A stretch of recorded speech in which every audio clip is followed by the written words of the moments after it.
Bonjour à tous, j'ai le plaisir de vous retrouver chaque semaine pour partager une petite astuce, un tip, de quoi nourrir votre réflexion quant à votre avenir professionnel. Bon, soyons honnêtes, CV après CV et sur nos profils professionnels, nous affichons de fausses compétences. Fausses pas dans le sens où nous mentons sur ce que nous savons faire, mais fausses dans le sens où ces mots que nous utilisons pour parler de nos compétences ne veulent pas dire grand-chose. On utilise un langage un peu abscon, un jargon, qui nous permet de tous parler la même langue peut-être, mais qui dissimule nos vraies compétences. Et ce n'est pas ici qu'un débat lexical, je pense que ça a des conséquences désastreuses. Donc aujourd'hui, l'exercice que je vous propose permet de faire le bilan sur vos vraies compétences. Alors on parle de project management, de contrôle de gestion, de finance, de supply chain, de marketing, de com, etc. Toutes ces compétences, de même qu'il y a des bullshit jobs, on pourrait dire que c'est un peu des bullshit skills.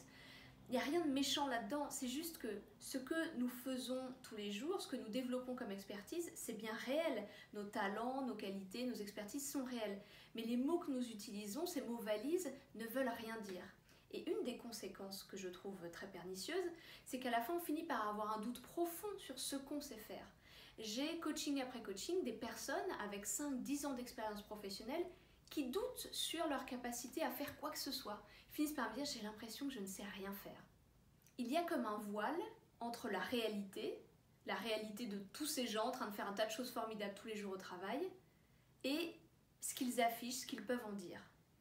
C'est pourquoi je vous propose aujourd'hui un exercice qui consiste à faire le bilan de ces vraies compétences. Des compétences qu'on va appeler compétences verbes. Verbes parce qu'on va les exprimer sous forme de verbes. Et un des indices pour savoir si on a bien compris l'exercice, c'est de se dire, est-ce qu'un enfant comprendrait ce que je sais faire ?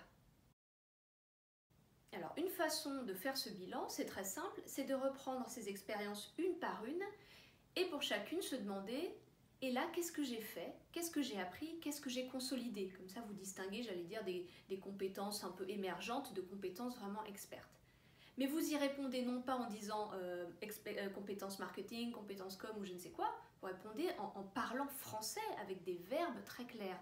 Par exemple, je sais fédérer, je sais motiver une équipe à faire quelque chose, je sais vulgariser un contenu complexe, je sais représenter graphiquement une réalité, je sais parler le langage de plein d'univers, plein de métiers différents, je sais m'exprimer très correctement à l'oral, je sais rédiger des contenus de grande qualité, etc., etc.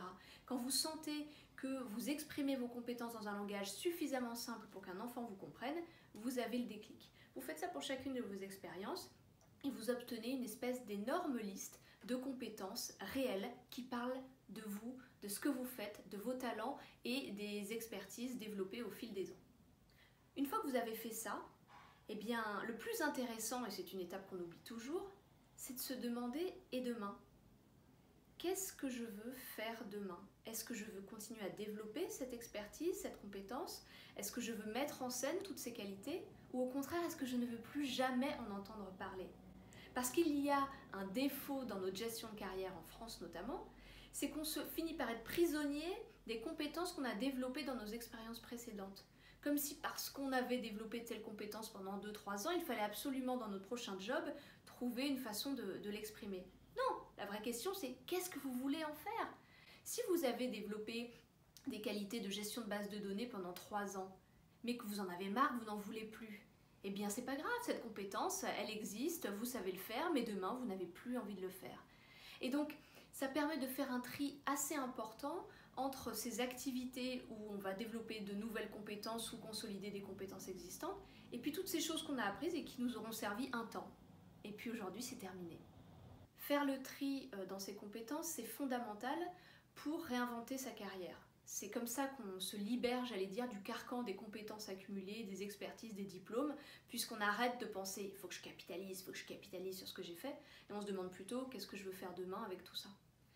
C'est intéressant également parce que vous allez pouvoir imaginer des champs d'exercice de vos compétences beaucoup plus nombreux que quand vous pensiez juste « j'ai fait du contrôle de gestion », logiquement demain je ferai du contrôle de gestion.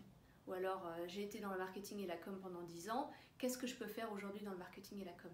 Non, vous n'avez pas fait que ça. Qu'est-ce que vous faisiez réellement? Qu'est-ce que vous avez appris à faire quand vous faisiez du marketing et de la com? Ah, rédiger mettre à la place d'utilisateurs, représenter visuellement des réalités variées. Voilà, c'est ça qui compte.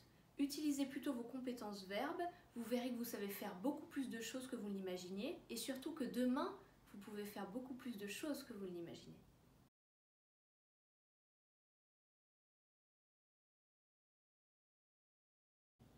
Et si vous voulez toujours plus de conseils, d'événements, d'inspiration autour de la réinvention professionnelle, eh bien connectez-vous à notre site www.bananamethod.com et abonnez-vous à notre newsletter, elle sort tous les lundis.